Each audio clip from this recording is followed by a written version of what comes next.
بسم اللہ الرحمن الرحیم۔ السلام علیکم ورحمۃ اللہ وبرکاتہ۔ آدھی رات کے وقت مجھے اپنی پھپھو کے کمرے سے سسکیوں کی آواز آتی۔ میں نہایت شچ و پنج کا شکار تھا کہ آخر یہ کیا معاملہ ہے۔ ایک دن ہمت کی اور پھپھو کے کمرے میں جا پہنچا۔ پہلے تو انہوں نے مجھے ٹالنا چاہا، مگر جب میں نے بے حد اصرار کیا تو انہوں نے بتانا شروع کیا۔ ان کی بات سن کر میرے قدموں تلے سے زمین نکل گئی۔ میں نے پھپھو کا ہاتھ تھام کر ان سے وعدہ کیا کہ میں جیتے جی انہیں قبر میں اترنے نہیں دوں گا۔ میرا نام فضل مراد ہے، میرا تعلق سندھ کے ایک گاؤں سے ہے۔ یہ میری کہانی ہے، بلکہ یہ میری کہانی نہیں ہے، یہ ہماری ریت اور رواج کی کہانی ہے۔ آج یہ کہانی میں آپ سب کے سامنے اس لیے پیش کر رہا ہوں تاکہ آپ لوگ یہ کہانی سنیں اور آپ کو اندازہ ہو کہ کس طرح ریت رواج کے چکروں میں پڑ کر ہم نے اپنے پیروں میں بیڑیاں ڈال لی ہیں، خود اپنے لیے ہم نے مشکلات کھڑی کر لی ہیں۔ ایسی ہی ایک ریت رواج کی کہانی جو کہ ہمارے خاندان نے صدیوں سے اپنا رکھی تھی۔ میں فضل مراد اپنے والد مراد خان کا اکلوتا بیٹا تھا۔ ہمارے گھر میں ہم کل 3 افراد تھے، میں، میرے اماں ابا اور میری پھپھو راحیلہ۔ میرے والد کا کوئی بھائی نہیں تھا۔ میرے والد بڑے بھائی تھے اور ان کی 2 چھوٹی بہنیں تھیں۔ فضیلہ پھپھو بڑی تھیں اور ان کا نوجوانی کی عمر میں ہی انتقال ہو چکا تھا، جبکہ ان سے چھوٹی راحیلہ پھپھو تھیں۔ ان کی شادی ابھی تک نہیں ہو سکی تھی اور وہ ہمارے ساتھ ہی رہتی تھی۔ ہمارے خاندان میں تعلیم کا کوئی خاص رواج نہیں تھا۔ لڑکیاں مڈل کلاس تک تعلیم حاصل کرتی تھیں، جس کی سہولت گاؤں میں موجود تھی، اور اس کے آگے نہ تو لڑکیوں کو شہر جا کر پڑھنے کی اجازت تھی اور نہ ہی کبھی کسی نے اس خواہش کا اظہار کیا تھا، کیونکہ لڑکیاں بخوبی اپنے خاندان کے رسم و رواج کو سمجھتی تھیں، اور لڑکے بھی زیادہ تر 8ویں جماعت تک ہی تعلیم حاصل کرتے تھے، اور اگر کسی نے 8ویں سے آگے پڑھنے کی کوشش کی تو وہ بھی زیادہ سے زیادہ 10ویں یا پھر 12ویں جماعت تک ہی پڑھ پایا، کیونکہ لڑکوں میں بھی یہی رواج تھا کہ وہ تعلیم مکمل کرنے کے بعد اپنے خاندان کے پیشے کو ہی اپناتے تھے، اور ہمارا خاندانی پیشہ زیادہ تر کھیتی باڑی ہی تھا۔ مگر مجھے بچپن سے ہی تعلیم حاصل کرنے کا شوق تھا، اور اس بات کا اندازہ میرے والدین کو بھی بخوبی ہو چکا تھا۔ 8ویں جماعت میں نے اپنے بورڈ میں اول پوزیشن حاصل کی۔ جس عمر میں ہمارے خاندان کے باقی لڑکے گلی محلوں میں کرکٹ کھیل رہے تھے، میں اس عمر میں آن لائن کمپیوٹر کورس تلاش کر رہا تھا۔ مجھے ہر وقت کچھ نہ کچھ سیکھنے کی جستجو رہتی تھی۔ 8ویں جماعت پاس کرنے کے بعد ابا نے تعلیم میں میرا شوق دیکھ کر مجھے 9ویں جماعت میں داخلہ لے دیا، اور 9ویں جماعت کے لیے مجھے اپنے گاؤں سے دوسرے گاؤں تک سفر کرنا پڑتا تھا۔ یوں میں نے 4 سال کے دوران 9ویں، 10ویں، 11ویں اور 12ویں جماعت کا امتحان بھی پاس کر لیا۔ جب میں 12ویں جماعت کے پیپر دے کر فارغ ہوا تو ابا کی یہی خواہش تھی کہ اب میں تعلیم کے سلسلے کو خیر بات کہہ دوں اور ان کے ساتھ زمین کے معاملات کو دیکھا کروں، مگر میں نے اپنے والدین کے سامنے صاف اور واضح الفاظ میں اپنا مطالبہ رکھ دیا کہ مجھ سے اس چیز کی امید مت رکھیے گا، میں پڑھنا چاہتا ہوں اور یونیورسٹی میں داخلہ لینا چاہتا ہوں۔ اماں اور ابا نے پہلے تو مجھے سمجھانے کی کوشش کی، پھر جذباتی طور پر بلیک میلنگ کرنے کی بھی کوشش کی کہ تم ہمارے اکیلے عقل مند بیٹے ہو، کب تک ہماری نظروں سے اوجھل رہو گے؟ ہمارا دل چاہتا ہے کہ تم یہاں رہو، ہماری آنکھوں کے سامنے رہو، ہمارے دل اور آنکھیں بھی ٹھنڈی رہیں۔ مگر میں ان کے کسی بھی جھانسے میں آنے والا نہیں تھا۔ بالآخر کئی دن کی مسلسل کوشش کے بعد اماں ابا نے جب یہ دیکھا کہ میں اپنی ضد پر اڑا ہوا ہوں اور انہیں میری ہی بات ماننی پڑے گی، تو بالآخر ابا نے ہتھیار ڈال دیے اور کہا کہ چلے جانا صبح شہر اور اپنا داخلہ کروا لینا جس یونیورسٹی میں چاہتے ہو۔ ابا کی بات سن کر میرے چہرے پر خوشی کی لہر دوڑ گئی۔ یونیورسٹی کے بارے میں معلومات میں پہلے سے لے چکا تھا، لہٰذا ابا کی اجازت ملتے ہی اگلے دن ہی میں نے شہر کا رخ کیا اور یونیورسٹی میں داخلے کے تمام پروسیس کو مکمل کیا، اپنے لیے ہاسٹل دیکھا۔ ان تمام ضروری کاموں سے فارغ ہونے کے بعد میں دوبارہ سے گاؤں آ گیا۔ اب مجھے اپنی ضروری چیزیں اکٹھی کرنی تھیں جن کی مجھے یونیورسٹی میں اور ہاسٹل میں ضرورت تھی، اور اس کے لیے میرے پاس ابھی 10 سے 15 دن کا وقت تھا۔ خیر، میں واپس گاؤں آیا اور اب میں اپنی پیکنگ کرنے میں مصروف تھا۔ یہ 10-15 دن بھی پر لگا کر اڑ گئے۔ اپنی تمام ضروری چیزیں ساتھ لیے میں کراچی شہر آ گیا اور ہاسٹل میں رہنے لگا اور اپنی تعلیم حاصل کرنے لگا۔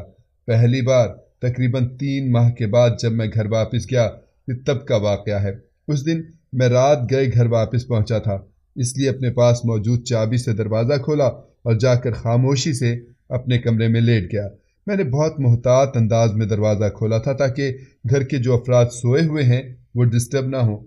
میں خاموشی سے اپنے کمرے میں آ کر لیٹ چکا تھا، مگر کچھ ہی دیر کے بعد میں بے چین ہو کر اٹھ گیا کیونکہ مجھے کسی کی سسکیوں کی آواز سننے میں آ رہی تھی۔ میں نے حیرت سے ادھر ادھر دیکھا تو پھر جیسے ہی مجھے احساس ہوا میں نے دیوار سے کان لگا دیے۔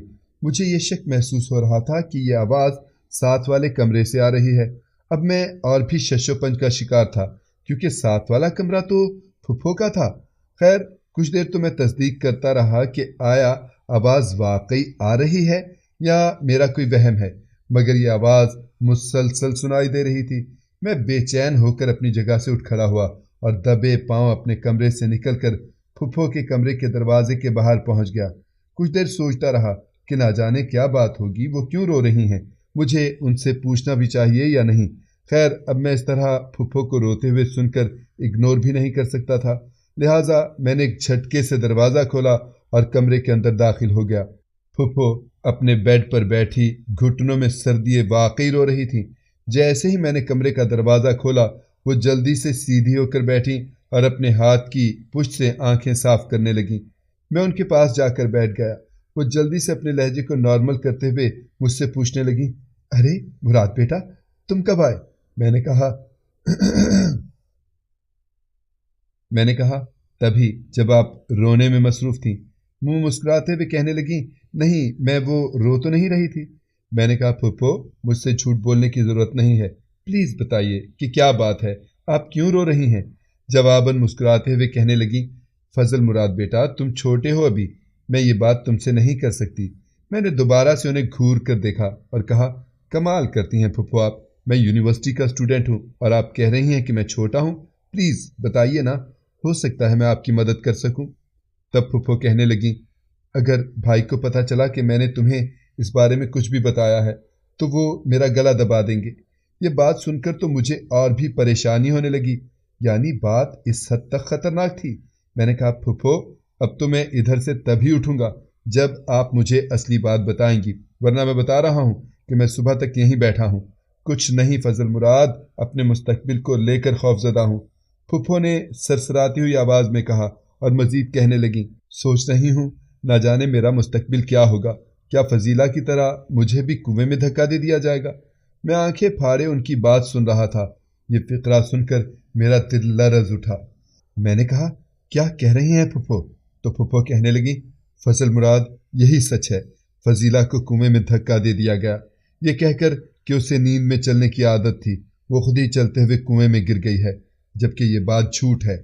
میں نے خود اپنی آنکھوں سے دیکھا تھا کہ فضیلہ کو بھائی نے کنویں میں دھکا دے دیا تھا۔ جانتے ہو کیوں؟ صرف اس لیے کہ اس کی شادی کرنی پڑے گی، وہ غیروں میں جائے گی تو ساتھ زمین بھی جائے گی۔ بس اپنی زمین کے چند ایکڑ بچانے کے لیے بہن کو کنویں میں دھکا دے دیا، اور اب میری باری ہے۔ میں سوچ رہی ہوں کہ اس سے پہلے ہی مجھے موت آ جائے، میں اس طرح کی موت نہیں مرنا چاہتی۔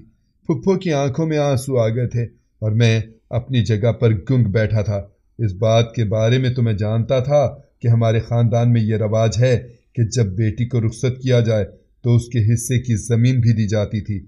بعض لوگ تو خوشی خوشی یہ کام کر دیتے تھے، مگر بعض لوگ زمین کا ٹکڑا دینے کے بجائے اپنی بیٹیوں کو کسی بہانے قتل کر دینا زیادہ مناسب سمجھتے تھے۔ میں نے آگے بڑھ کر پھپھو کو گلے لگایا اور انہیں تسلی دیتے ہوئے کہا کہ اب آپ نے یہ بات مجھے بتا دی ہے، بے فکر رہیں، میں آپ کے ساتھ ایسا کچھ بھی نہیں ہونے دوں گا۔ میں نے ہاتھ بڑھا کر پھپھو کے آنسو صاف کیے اور خاموشی سے ان کے کمرے سے نکل آیا۔ وہ ساری رات میں ایک پل کے لیے بھی نہیں سو سکا۔ مختلف طرح کی سوچیں میرے دماغ میں چل رہی تھیں اور سب سے بڑا سوال یہ تھا کہ اب مجھے کیا کرنا ہے۔ اگلا قدم مجھے بہت ہی سوچ سمجھ کر اٹھانا تھا۔ آیا تو میں 5 دن کے لیے تھا، مگر پھر 1 دن بعد ہی میں واپس ہاسٹل چلا گیا۔ میں اس بارے میں کسی سے مشورہ کرنا چاہتا تھا اور سب سے بہترین دوست پروفیسر زمان تھے۔ یونیورسٹی آتے ہی میری دوستی پروفیسر زمان سے ہو چکی تھی۔ وہ 40-45 سال کے ایک جہاں دیدہ شخص تھے اور اپنے اسٹوڈنٹس کے ساتھ بہت ہی دوستانہ رویہ رکھتے تھے۔ اس دن جیسے ہی پروفیسر زمان لیکچر دینے کے بعد کلاس روم سے باہر نکلے میں بھی ان کے پیچھے ہی چل دیا۔ وہ سٹاف روم میں داخل ہوئے اور پھر مجھے دیکھ کر مسکراتے ہوئے مجھے بیٹھنے کے لیے کہا۔ کچھ دیر ادھر ادھر کی باتیں کرنے کے بعد میں سیدھا مدعے کی بات پر آیا اور انہیں بتایا کہ میں آپ سے کچھ مشورہ کرنا چاہتا ہوں۔ میں نے انہیں اپنی پھپھو کے بارے میں تمام بات شروع سے لے کر آخر تک بتا دی۔ پروفیسر زمان سن کر حیران تھے۔ وہ کہنے لگے، ہاں اس بارے میں نے بھی سن رکھا تھا، مگر ابھی بھی یہ رواج باقی ہے؟ یہ سوچ کر مجھے حیرانگی ہو رہی ہے۔ میں نے بھی فکر مندی سے کہا، زمان صاحب اب مجھے بتائیے کہ مجھے کیا کرنا چاہیے، اور پھر ان کے مشورے کے ساتھ ہم دونوں نے مل کر ایک منصوبہ بنایا اور خاموشی سے اپنے منصوبے پر عمل درآمد کرنے کا سوچا۔ 2 دن بعد میں پھر سے گاؤں گیا، مگر اس بار میری گاؤں آمد سے میرے گھر والے مکمل طور پر بے خبر تھے۔ آدھی رات کے وقت میں گھر پہنچا اور محتاط انداز میں بالکل خاموشی کے ساتھ گھر میں داخل ہوا۔ پھپھو کو اپنا تمام منصوبہ بتایا، انہیں اپنے ساتھ لیا اور گھر سے نکل آیا۔ گو کہ پھپھو بہت ڈر رہی تھیں، وہ گھر سے قدم باہر نکالنا نہیں چاہتی تھیں۔ وہ مجھے بار بار سمجھا رہی تھیں، دیکھو مراد، یہ بہت خطرناک کام ہے، اس غلطی پر تمہیں تو بخش دیا جائے گا مگر مجھے قتل کر دیا جائے گا۔ میں نے کہا، پھپھو آپ مجھ پر بھروسہ رکھیے، کچھ بھی نہیں ہوگا۔ پھپھو کو ساتھ لے کر میں نے دوبارہ شہر کا رخ کیا۔ اب ہم ایک دوست کے فلیٹ پر پہنچ چکے تھے جہاں پر پروفیسر زمان پہلے سے موجود تھے۔ مولوی صاحب کا بندوبست بھی کر لیا گیا تھا اور یوں میں نے پھپھو کا نکاح پروفیسر زمان کے ساتھ کروا دیا۔ اس دن کے بعد پروفیسر زمان سے بات کرنے کے بعد مجھے معلوم ہوا کہ پروفیسر زمان اپنی والدہ کے اکلوتے بیٹے تھے۔ والدہ کے انتقال کے بعد وہ اپنی شادی کے لیے خود کوئی بھی قدم نہ اٹھا سکے اور اب تک غیر شادی شدہ تھے۔ نکاح کے فوراً بعد میں اور وہ پھر دوبارہ سے گاؤں کی طرف روانہ ہو گئے۔ مجھے جلد از جلد گھر واپس پہنچنا تھا اور پھر فجر کی اذانوں سے تقریباً 1 گھنٹہ پہلے ہی ہم اپنے گھر واپس پہنچ چکے تھے۔ جس خاموشی سے ہم گھر سے نکلے تھے اسی خاموشی سے ہم دوبارہ گھر میں داخل بھی ہو چکے تھے، مگر اب یہ بات سیکرٹ نہیں رکھی جا سکتی تھی۔ مجھے ماں باپ کو اس بارے میں بتانا ہی تھا اور اب میں مزید اس معاملے کو لٹکا کر نہیں رکھنا چاہتا تھا، کیونکہ میں یہ قدم اٹھا تو چکا تھا لیکن بہرحال اپنے ماں باپ کا خوف تو مجھے بھی تھا۔ اگلے ہی دن ناشتے کی میز پر ہی ابا اس بات کو نوٹ کر چکے تھے اور ناشتہ کرتے ہوئے مجھے کہنے لگے، کیا بات ہے برخوردار، یہ تمہارے کبھی گاؤں کے چکر لگ رہے ہیں، کبھی شہر جا رہے ہو، کبھی گاؤں آ رہے ہو، ایک جگہ ٹک جاؤ۔ میں نے کہا، جی ابا، بس کچھ ضروری کام ختم کرنا تھا اور اسی سلسلے میں یہ چکر لگ رہے تھے۔ کام ختم ہو چکا ہے، اب میں ٹک جاؤں گا۔ ابا نے خود ہی بات شروع کر دی تھی تو میں نے بھی اب دل میں فیصلہ کیا کہ یہی بہتر موقع ہے، مجھے ابا کو اس بارے میں بتا دینا چاہیے۔ گو کہ میرا دل اندر سے بری طرح دھک دھک کر رہا تھا مگر مجھے بتانا تو تھا ہی۔ چائے پیتے ہوئے ابا نے غور سے میرے چہرے کی طرف دیکھا اور کہنے لگے، ایسا بھی کیا ضروری کام تھا تمہیں؟ میں نے کہا، پھپھو کا نکاح کروانا تھا۔ میری یہ بات سننی تھی کہ ابا نے چائے کا کپ میز پر رکھا اور پوری آنکھیں کھول کر میری طرف دیکھ کر کہنے لگے، کیا کہہ رہے ہو؟ جی ابا، میں آپ کو یہ بتانا چاہتا ہوں کہ میں نے پھپھو کا نکاح اپنے پروفیسر زمان کے ساتھ کروا دیا ہے اور پروفیسر زمان بہت اچھے انسان ہیں، میں نے ان کے بارے میں مکمل چھان بین کر لی تھی۔ آپ کو اس لیے بتا رہا ہوں کہ نکاح ہو چکا ہے، اب آپ پھپھو کی رخصتی کر دیجیے گا۔ ابا اپنی جگہ سے اٹھ کر کھڑے ہو گئے اور دھاڑتے ہوئے کہنے لگے، کیا بکواس کر رہے ہو؟ میں نے کہا، ابا یہ بکواس نہیں ہے، یہ حقیقت ہے، کیونکہ میں جان چکا ہوں کہ پھپھو فضیلہ کے ساتھ کیا ہوا تھا اور اب میں نہیں چاہتا کہ وہی سب کچھ دوسری پھپھو کے ساتھ بھی ہو، لہٰذا میں نے ان کا نکاح کرا دیا ہے۔ میں چاہتا تو ان کو وہیں سے رخصت بھی کر دیتا مگر میں انہیں اپنے ساتھ واپس لے کر آیا ہوں کیونکہ میں چاہتا ہوں کہ خاندان اور معاشرے میں آپ کی عزت بھی بنے ہی رہے اور آپ عزت سے انہیں اپنے گھر سے رخصت کریں۔ یہ بلند شور کی آوازیں سن کر اماں بھی کچن سے باہر نکل چکی تھیں اور پھپھو بھی اپنے کمرے سے باہر آ گئی تھیں۔ دونوں خاموشی سے کھڑی ہماری باتیں سن رہی تھیں۔ اس وقت تو ابا خاموش ہو گئے مگر ابا نے میرے ساتھ مکمل طور پر بول چال بند کر دی تھی، مگر مجھے اس بات کی کوئی پرواہ نہیں تھی کیونکہ میں جانتا تھا کہ نکاح تو ہو چکا ہے، اب ابا کچھ نہیں کر سکتے۔ پھپھو بیچاری تھر تھر کانپ رہی تھیں، وہ بہت خوفزدہ تھیں کہ نہ جانے اب ان کے ساتھ کیا ہونے والا ہے، مگر میں ان کے ساتھ تھا اور انہیں مکمل یقین دلا چکا تھا کہ آپ فکر مند نہ ہوں۔ اس کے بعد میں نے پروفیسر زمان کو اپنی میڈیکل لیو دینے کے لیے کہا کیونکہ میں نے اب 15 دن کی چھٹی لینی تھی۔ اس کی وجہ یہ تھی کہ میں پھپھو کو اب گھر میں اکیلا نہیں چھوڑ سکتا تھا۔ مجھے اس بات کا ڈر تھا کہ کہیں ابا غصے کی حالت میں پھپھو کے ساتھ کچھ غلط نہ کر دیں۔ میں نے اماں ابا کو بتا دیا تھا کہ میں نے 15 دن کی چھٹی لے لی ہے، آپ پھپھو کی شادی کی تیاری کریں۔ ابا نے احتجاج تو بہت کیا، مگر میں بھی انہی کا بیٹا تھا، اپنی ضد پر اڑا رہا۔ بالآخر ابا نے پھپھو کی رخصتی کی تیاری شروع کر دی۔ بالآخر اگلے چند دن میں پھپھو دلہن بنی اور رخصت ہو کر اپنے گھر چلی گئیں۔ ویسے تو پوری شادی کی تقریب کے دوران ابا کا منہ بنا ہوا تھا، مگر میں باقی سب بہت خوش تھے اور مجھے امید تھی کہ وقت کے ساتھ ساتھ ابا کا رویہ بھی ٹھیک ہو جائے گا۔